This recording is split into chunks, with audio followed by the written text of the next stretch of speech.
center's success could come to an end. The nearly $40,000 grant the city received for this center expires Saturday. This is what we do know. I spoke with neighbors and people who work in this area, and they tell me the spot where the dead man's body was found is a hangout for homeless people. Let me show it to you.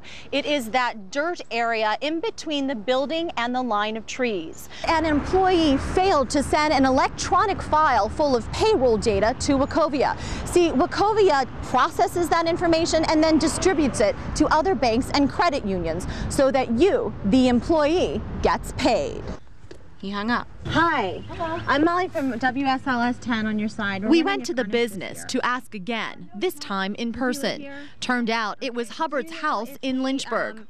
WSLS 10 on your side obtained these documents from the Virginia Department of Health, which detail the disrepair at the City Market building. Since the city is the building's landlord, we asked to discuss the inspection results with City Manager Darlene Burcham, but she never returned our call. When we showed them to Mayor David Bowers, he had plenty to say. So this one says, observed multiple holes in the floors and walls which awful. Perpetuate. It's awful.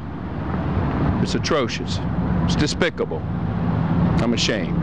The documents also show that the physical structure is not maintained in good repair and that inspectors saw multiple holes in the floors and walls. Inspectors also noted that a vendor told them that the ceiling leaks during rainstorms. Why did it get to this point? I don't know. I don't know. You can keep asking me that. I'm telling you, I don't know. Mayor Bowers says he wouldn't have eaten at the market had he known that it hadn't been cleaned in about 10 years. He says that's too long, and as mayor, he accepts the blame. That's city property. We should have maintained it.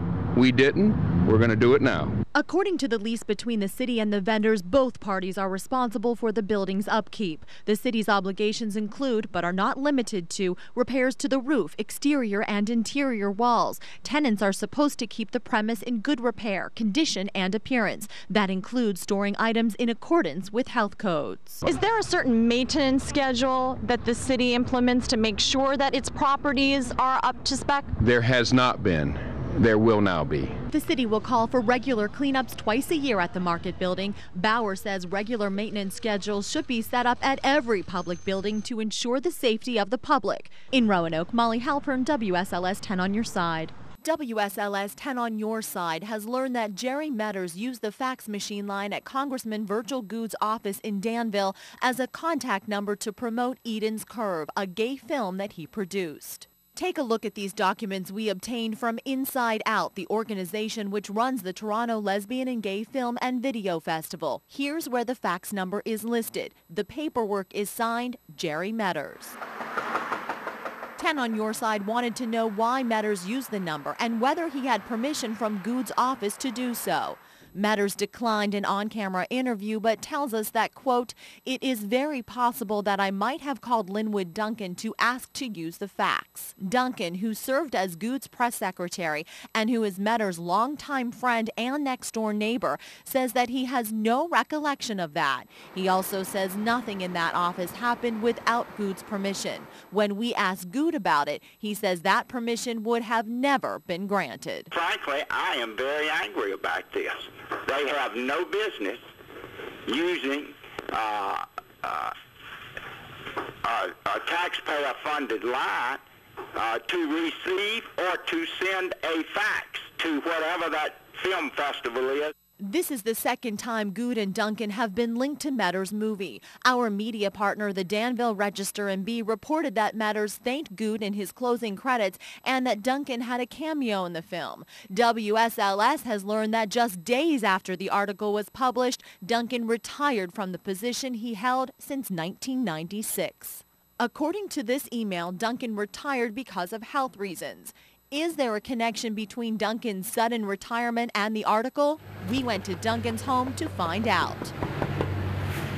Duncan didn't want to go on camera, but later told us by phone that he retired because he's sick. Congressman Goode tells us he didn't force Duncan out the door. So you never pressured him to leave? No, but if he had anything to do with letting Jerry come in there and send a fax or get a fax from Jerry from that film festival, I'd probably be asking him to leave. In this statement, Goode says Duncan, quote, did a good job as press secretary. I think he wrote well.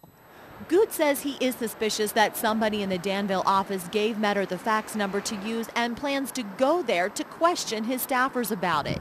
He says to his knowledge, no faxes about Eden's Curve have been sent or received at the office.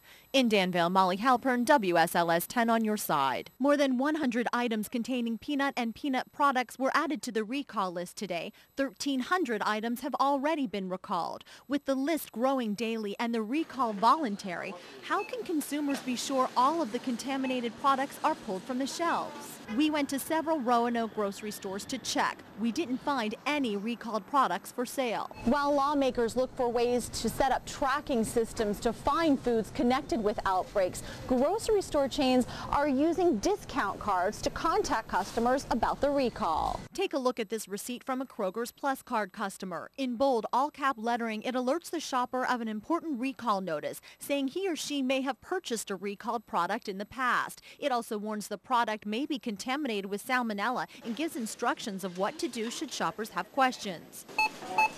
Just this week, the chain put an additional alert in place for card customers who gave them their phone numbers. It's an automated voice message, and what they'll do is call your home phone number, and it will state that you may have purchased an item in our stores that is now recalled. Food Lion has a similar program. The grocery store chain tells WSLS that it has already notified 1 million MVP cardholders of the recall through emails.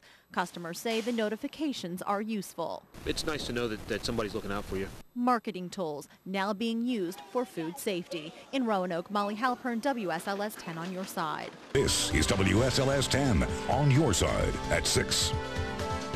Live Viper radar is showing a lot of color tonight. Winter weather is pounding our area, and some of you could get around 10 inches of snow by the end of the night. Good evening, and thanks for joining us. I'm Mollie Halpern. The first day of March isn't showing any signs of spring, just a few weeks away. Take a look at this video from right outside of our station in downtown Roanoke. It was really coming down this afternoon. Winter storm watches are in effect for most of the area through late tomorrow morning. Now, as you can see, we have church closing and even some school closings already going across the screen. The amount of snow you'll see depends on where you live, of course, so for more on what we can expect and where, let's head straight to Storm Team 10 meteorologist Patrick McKee, who's tracking the storm with our exclusive live Viper radar. Patrick. Mollie. All right, nasty weather sure keeping you busy. Thanks, Patrick. As always, you can check for any closings or delays that may happen overnight on our website, WSLS.com. Click the weather tab, then closings. By the time the storm clears, some of you could see a couple of inches, others close to a foot of snow. VDOT crews will be working 12-hour shifts for the rest of the day and night. Paula Jones is a VDOT spokeswoman for Lynchburg and says workers are keeping an eye on the changing conditions. If there is snow. The snow isn't only blanketing our area. A winter storm is hitting areas as far south as Alabama, and forecasters say states across southern New England could see up to 15 inches. NBC's Chris Clackham picks up our coverage of the winter weather from Charlotte. Say it ain't so, say it ain't so. We're getting closer and closer to spring. There's still 11 days left of winter, and definitely by the end of this week, it's going to feel like it. Yeah. We're getting close, though. Almost there. Well, thanks for being so hopeful. I'm trying. All right, thanks, Patrick. You bet.